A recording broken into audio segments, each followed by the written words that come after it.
Welcome to the Deep Dive. Today, we're getting into philosophy that really challenges how most of us think about money. It's called Die with Zero. Yeah, and our mission here is to sort of unpack that core idea. It's all about optimizing your life for fulfillment, rather than just piling up net worth. It sounds so counterintuitive. It really is. We're using insights from a strategic blueprint built around this whole concept. Right, so the question becomes, what if your main financial goal wasn't a huge nest egg? What if it was something else entirely? It kind of forces you to question all that ingrained saving advice. Exactly. And the mind behind it is Bill Perkins. Quite the character. Oh, yeah. Tell us about him. Well, he's this legendary hedge fund manager, also a high-stakes poker pro. Seems like a contradiction, right? It really does. Wall Street, poker. But I heard his background is actually in engineering, electrical engineering. That's the fascinating part. University of Iowa grad. And he basically takes that engineering mindset, that systematic approach, and applies it to life. He treats life like a big optimization problem. Okay, so not just about money then. Not at all. The goal is maximizing what he calls net fulfillment, the total joy and satisfaction you get from experiences. Fulfillment. I like that. And he walks the walk, manages his work from his yacht, travels. He lives this stuff. Wow. So his advice isn't just reckless abandon. It's actually a very calculated, logical way to think about life's big decisions. Okay, so this logical approach leads him to this core idea that life's a kind of zero-sum game between money and time. Pretty much. He argues every hour you spend earning money is an hour you're not spending living, experiencing things, and vice versa. So money isn't the goal itself. Nope. It's just a middleman, a tool to convert your life energy into something else. And that means any money left when you die is? In his view, yeah, it's basically wasted potential. Wasted life energy you didn't manage to convert into memories or experiences. That's a powerful way to put it. And this ties into the three key currencies of life: time, money, and crucially, health. Right, and how they shift over time. Exactly. When you're young, say 20s, 30s, you've usually got loads of health, loads of time. But not much cash. Precisely. Yeah. So that's the prime time for backpacking Europe, things that need energy and time, not necessarily money. Okay, makes sense. Then middle age hits, 40s, 50s. Yep. Now you probably have more money, careers established, but time suddenly very scarce. Kids, job demands. Yeah, tell me about it. And health might start to be a factor too. It often does. And here, money can actually, buy back some time, outsourcing chores, maybe taking that sabbatical you dreamed of. Interesting. But then there's old age, 60s plus. This is where the mismatch can be really poignant. If you've saved diligently, you might have plenty of money, plenty of time. Yes. But your health, your physical energy, it's likely declined. You might have the funds for that world cruise, but maybe not the stamina or health to truly enjoy it. I see. That's kind of tragic, actually. So this whole philosophy flips the usual advice. Instead of the cost of spending, You focus on the opportunity cost of saving. What experiences are you missing out on now? What time are you letting slip away? because you can't get that youthful energy back later. Never. And that leads to what Perkins sees as the big problem: oversaving. People save out of fear, mostly. Right, fear of running out. And they end up with way more than they could ever use, postponing joy indefinitely. He calls it a misallocation of life energy. Okay, but hang on. Isn't this just irresponsible, like the grasshopper in the fable? We're taught to be the ant. Save. Prepare. It's a fair question. Yeah. But Die with Zero isn't saying be the grasshopper. It's offering a third way. Okay. Be a strategic ant. Don't just save mindlessly. Balance saving with purposeful spending on experiences. Keep asking yourself, okay, when do I get to enjoy the fruits of my labor? It's about timing those experiences optimally. So it's strategic optimization, not just spending for spending's sake. Understanding that interplay of time, money, health. Precisely. It's a framework, a calculated way to maximize your life's memory dividends, as he might put it. Memory dividends. I like that framing. So the final thought for you listening. Considering your own mix right now, your time, your money, your health, what experiences might you be putting off? Yeah, what things could pay off huge memory dividends later, but maybe need to be done sooner rather than later. Definitely something to reflect on. Your relationship with money, with time. Maybe start thinking about your own path to a life rich in memories, not just, assets.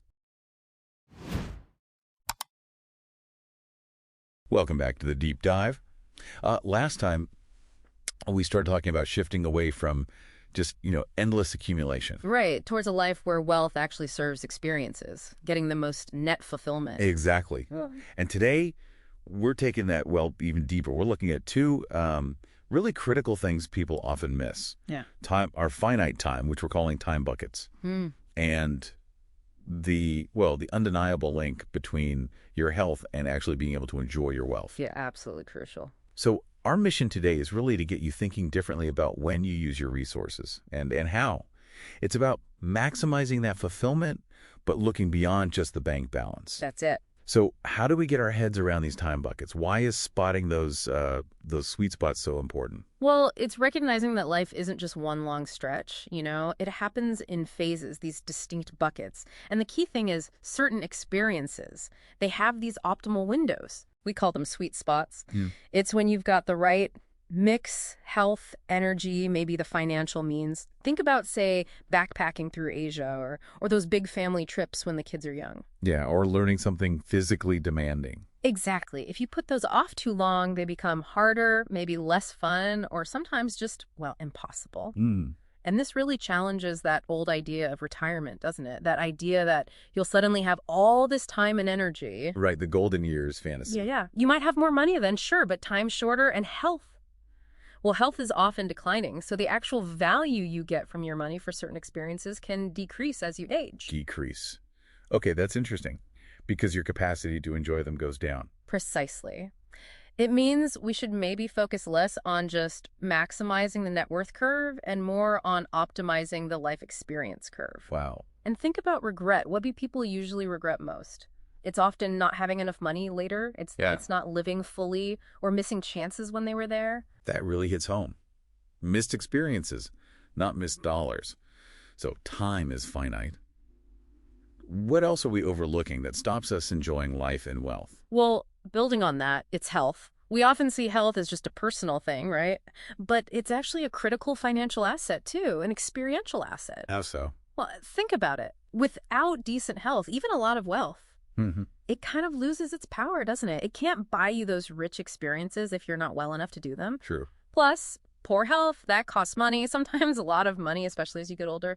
Healthcare costs can eat up savings you'd earmarked for, that bucket list. So this flips the script. Health isn't just about not being sick. It's like a proactive investment. Yeah. An investment in your return on life. Exactly. Think of it that way. Regular exercise, eating well, preventative checkups. They're not just chores. They're safeguarding your ability to actually use your money for the life you want. So health basically makes your money more valuable. Like $1 spent traveling when you feel great gives you way more fulfillment than that same dollar when you're feeling run down or ill. Absolutely. It amplifies the value, the real value, which, brings up another point. This idea that we should always save more. Yeah, that's deeply ingrained, isn't it? Save, save, save. It is, but could that maybe, paradoxically, make us miss out? Miss out on those really valuable, time-sensitive experiences. The opportunity cost. Yeah. But measured in life, not just money. Exactly. The opportunity cost is lived experience. And this lines up with research, Studies consistently show experiences bring more lasting happiness than buying stuff. The hedonic adaptation thing, where the new car thrill wears off fast. Right. Experiences tend to stick with us, create memories. Possessions often just depreciate or we get used to them. Okay, that makes a ton of sense. So how do we fight that tendency to just hoard savings or maybe spend on the wrong things? Is that where this return on life matrix fits in? That's the idea. The ROL prioritization matrix. It's just a simple mental tool, really. Picture a grid. One axis is cost, effort, time, money, physical energy. The other is return on life. The joy, the meaning, the personal growth. Okay. It helps you spot the different types of spending, like sweet spots are high ROL, low cost, think quality time with people you love. Strategic investments are high ROL, high cost, maybe that dream trip or a sabbatical. Yeah, and the others. Well, it also highlights mindless spending, low ROL, low cost stuff you buy in impulse that doesn't add much. Yeah. And wasteful spending, low ROL, but high cost, maybe expensive things that lose their appeal quickly. I like that. It shifts the question immediately, not just, can I afford it? But what value is this actually bringing to my life? It pushes you towards more intentional choices with all your resources, time, energy, money. Makes sense. So what are the practical steps people can take away from this? Okay, a few things to try. First, really think about your own time buckets. Maybe even map them out.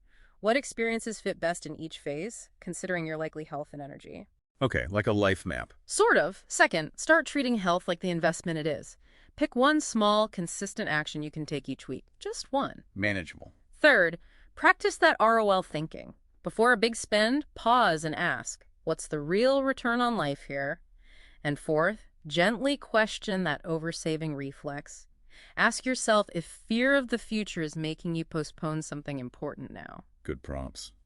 And maybe a final thought to chew on. What's one experience you've been putting off that, thinking about it now, really belongs in your current time bucket, given where your health and energy are today? That's a powerful question. So wrapping up, today was really about seeing the bigger picture, wasn't it? Time and health are just as crucial as money for a rich life. Yeah, it's not about being reckless with money. It's about being intentional, using money as the tool it is. To fund a life that's actually well-lived, full of meaning. Exactly. Great stuff. Okay, join us next time for another deep dive. We'll be exploring another really powerful side of living richly, the joy of giving. How strategic gifting can actually boost life for both the giver and the receiver. We're calling it the generosity dividend. See you then.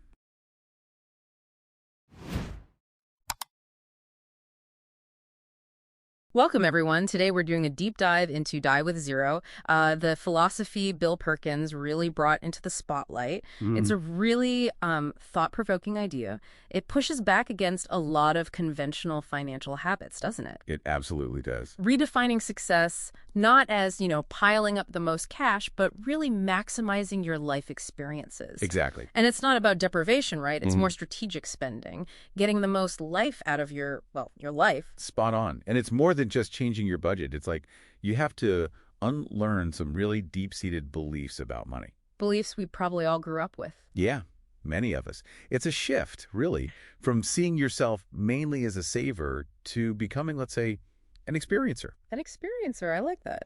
Money in this philosophy, it's just a tool. It's real value. That only comes when you use it. Use it for experiences, for impact, not just letting it sit there. That's a big reframing, thinking of money purely as a tool for use. So, okay, how do we actually do that? Put this experiencer mindset into practice. Is it just about spending more freely, or is there like a method to it? Oh, there's definitely a strategy. A really key part is what Perkins calls time buckets. Time buckets? Yeah, it's this vital idea that, certain experiences are just better or maybe only possible at certain ages. So the value of your money for those specific experiences actually goes down over time. That time buckets idea, wow, it really hits home, doesn't it? Makes you think. I mean, I'm thinking about that trip I keep putting off, that really strenuous hike. Maybe I waited a bit too long. That's exactly the kind of thinking it sparks. Like backpacking through Asia. Maybe it cost roughly the same dollar amount at 25 versus 55. Right. But the experience itself, your energy, the spontaneity, even where you can physically stay. Yeah. It's completely different, isn't it? Totally different. And this gets really practical. So those physically tough adventures, probably best in your 20s, maybe 30s. Makes sense. Then middle age, say 40s, 50s, that might be prime time for big family trips, creating those shared memories. And later, 60s and beyond.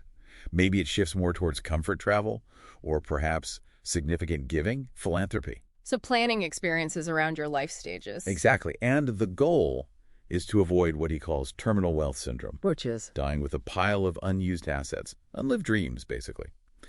Because experiences, unlike, say, stocks, they give you memory dividends. Memory dividends. Explain that a bit. Well, think about it. They're not just one-off moments of joy. They become stories, right? Yeah. Lessons learned, connections made. Yeah. They actually get richer over time as you reflect on them, share them.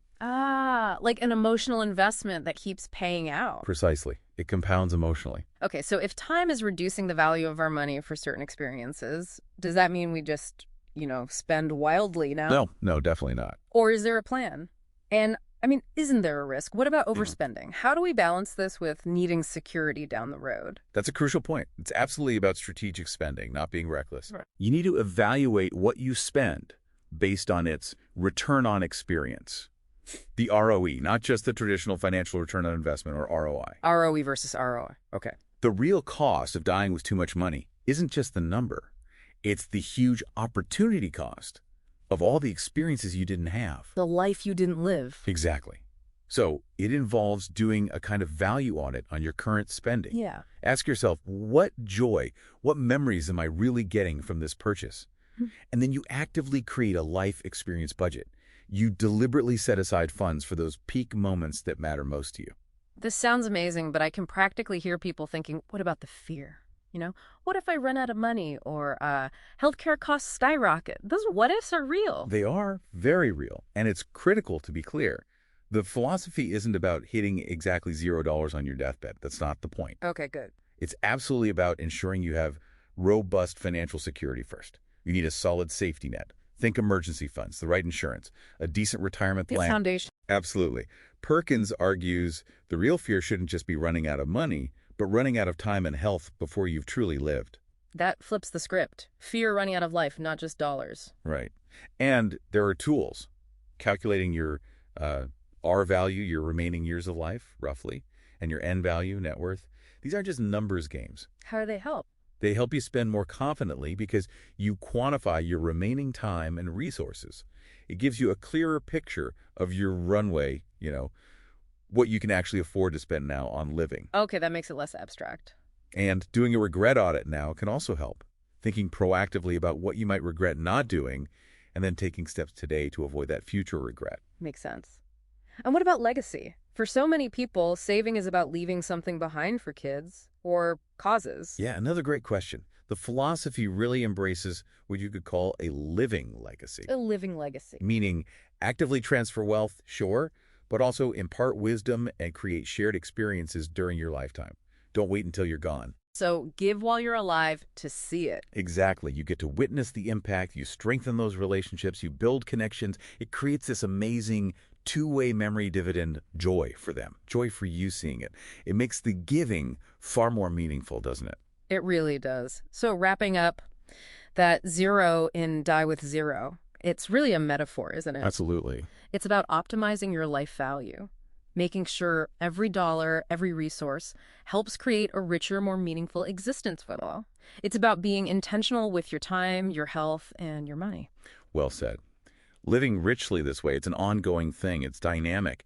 It's about intentional choices and constantly seeking experiences. It really is an evolving art, not just a calculation you do once. It's a continuous process. It adapts as your life changes. So a final thought for all of you listening.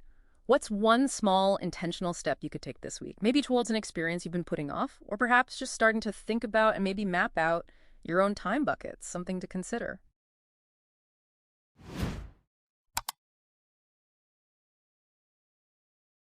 Okay, let's unpack this. Have you ever heard stories like Anne's?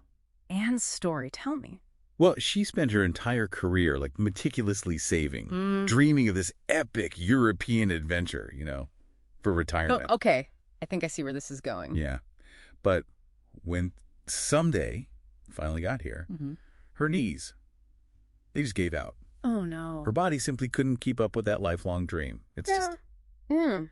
Well, it's a heartbreaking irony, isn't it? We see it kind of often. We really do. So many people work so hard, diligently accumulating wealth, right, only to find that, declining health or lost capacity just severely limits their ability to enjoy the very experiences they planned for. Exactly. That person who saved for amazing travel but physically just can't do it anymore. You see this dynamic almost everywhere, right? Yeah. This sort of ingrained habit of prioritizing future financial security, sometimes, to the detriment of truly living now. And what's really fascinating here, I think, is how the Die with Zero philosophy, the one championed by Bill Perkins, it directly confronts this.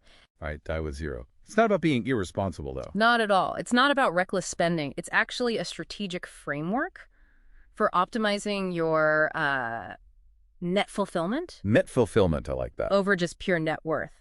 And today, we're going to do a deep dive into a really crucial tool for embracing this richer life, understanding your personal time buckets. Time buckets, okay. Yeah. For those familiar with Perkins' work, that concept is pretty central. But let's really drill down. What are these exactly, and why do they matter so much? Well, our sources describe life not as this like one continuous flow where everything's always possible, Right. but more as distinct phases or buckets, as Perkins calls them. Okay, bucket. And each bucket, well, it's characterized by different levels of health, energy, even your social connections, and all that stuff profoundly influences what types of experiences are actually possible and, frankly, most enjoyable. So connecting that, Yeah. maybe a really physically demanding mountain trek, for example. Mm-hmm. Exactly. That might be totally feasible when you're, say, 30, but just impossible at 70, right? It doesn't matter how much money you have saved. Makes sense. But it's actually more than just physical capacity. What often gets overlooked is the emotional return on that trek. Emotional return. Yeah, maybe doing it at 30 when you're navigating early career stress, it gives you this huge boost. More so, maybe, than doing the same trek at 40 when things are calmer. Huh. Interesting. This is really the core insight behind what Perkins calls return on experience, or ROE. ROE. Okay. It shifts your focus from just, financial gains to the lasting, called the memory dividends. Memory dividends. I like that phrase. Yeah. The value you get from spending your time and money on experiences. Think about it like this. A fancy meal out, probably forgotten pretty quickly. Sure. But that really challenging hike you did with a friend years ago, that memory actually compounds over time.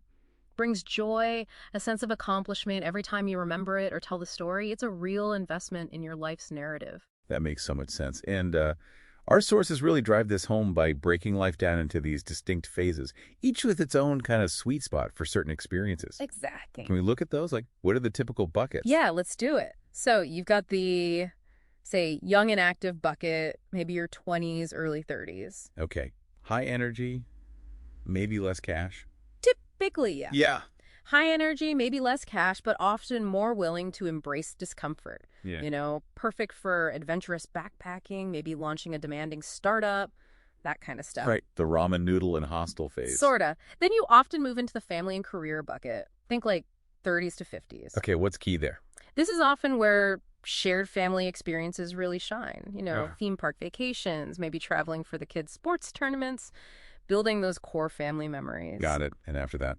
Well, as life progresses, we often hit the pre-retirement or empty nest bucket, often in the 50s, maybe into the 60s. What defines that phase? This period often brings a bit more disposable income. Health is usually still pretty good. It's great for hobbies, maybe longer trips, picking up new skills you didn't have time for before. Nice.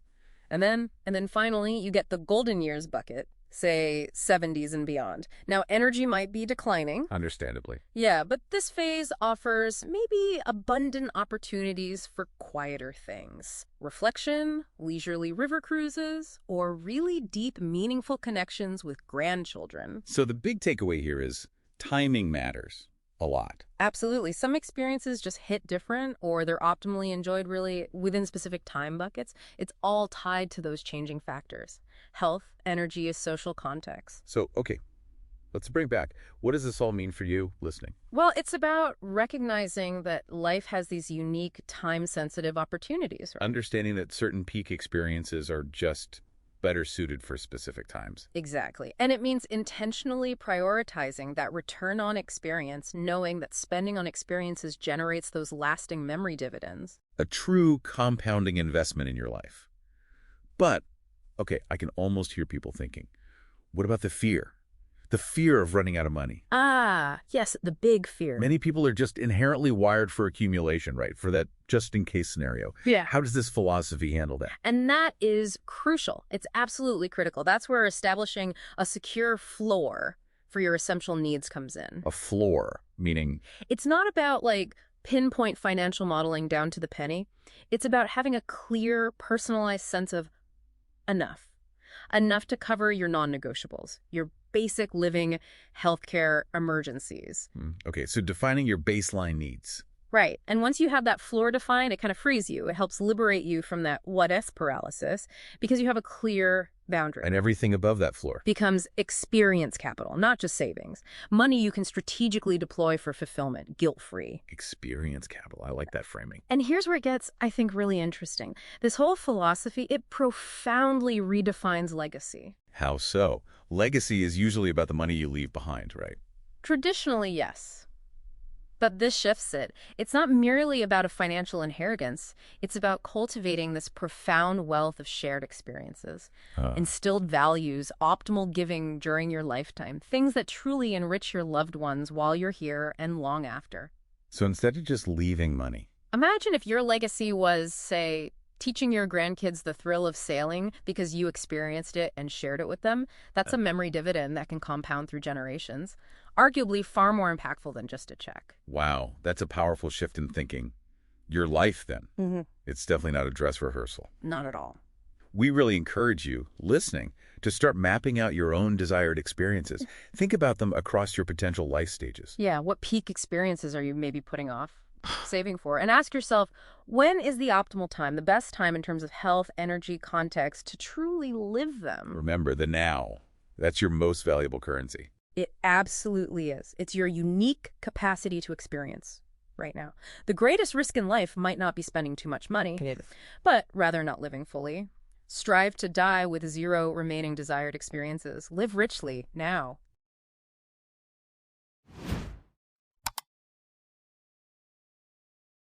Okay, let's think about this. What if the goal isn't just, well, stacking up the biggest bank account? What if it's about living the most fulfilling life possible?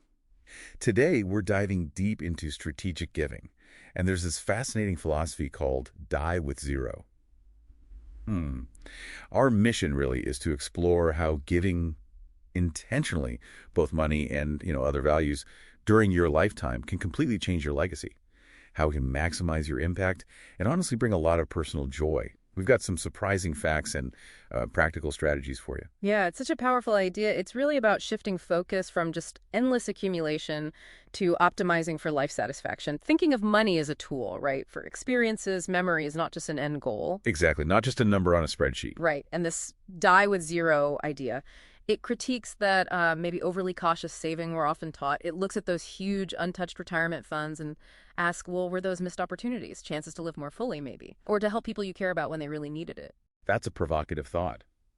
And it's not about being reckless, is it? It's about being deliberate. There's a method you mentioned called time bucketing. How does that work? It's a great practical tool.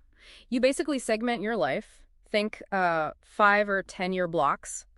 And for each block, you don't just plan, say, vacations. You actively plan the experiences you want and the generosity you want to express. So you build giving right into your life plan for each stage. Precisely. It encourages giving while you're healthy, while you can actually see the impact, be part of it. Which brings up a key point. Why give now versus just leaving it all behind? Well, the impact is often exponentially greater. Think about your loved ones. Help with a down payment, seed money for a business, college tuition, that kind of support in their 20s, 30s, maybe 40s. It can be absolutely life-altering. Yeah, much more than getting an inheritance when they're, 60 or 70 and already settled? Exactly. The timing can be everything. It can change their whole trajectory. Okay, that makes sense emotionally. But you also mentioned financial incentives especially, like right now. What are the tax angles here? Yes, this is important. Lifetime gifts often have a significant tax advantage. When you give now, any gift tax is usually paid separately from the gift itself. It's tax exclusive. Okay. Whereas estate taxes, they're tax inclusive. The tax comes out of the estate before anyone inherits. So often, giving during life means a lower effective tax rate. More goes to your loved ones.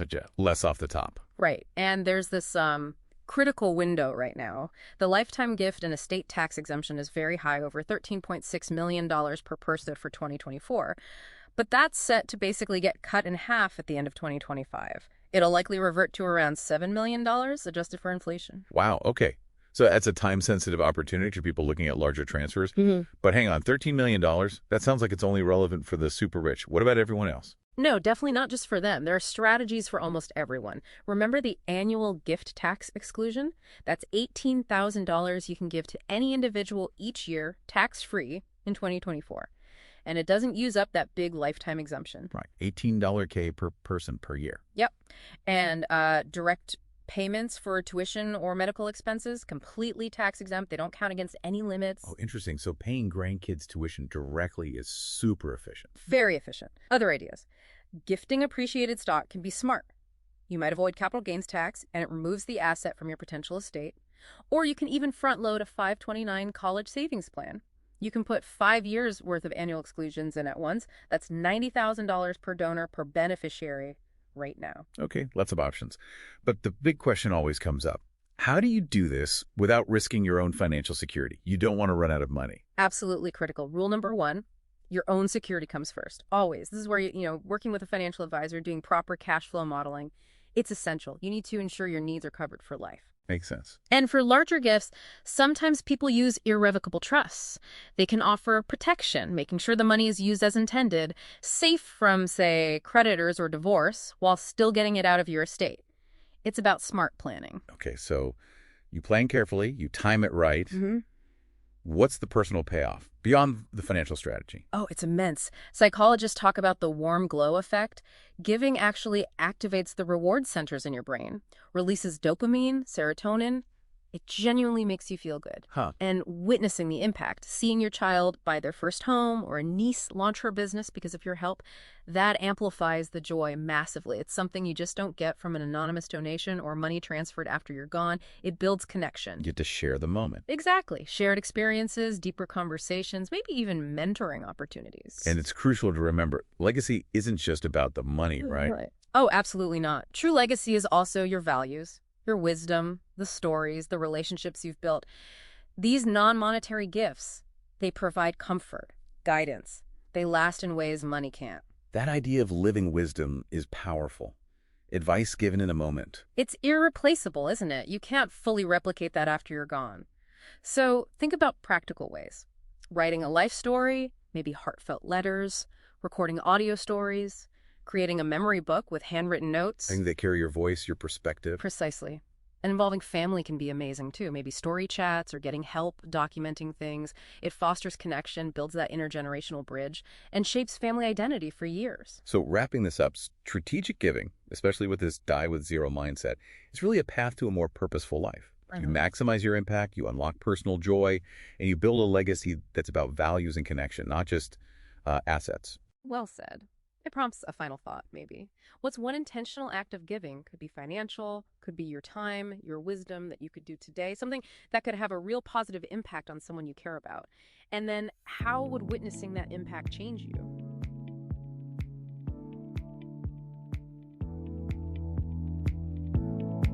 That's all for this episode of the Deep Dive Cast. Thanks for joining us. We hope you gained some valuable insights. Be sure to tune in next time for another deep dive into the world's best ideas. Until then, keep learning and growing.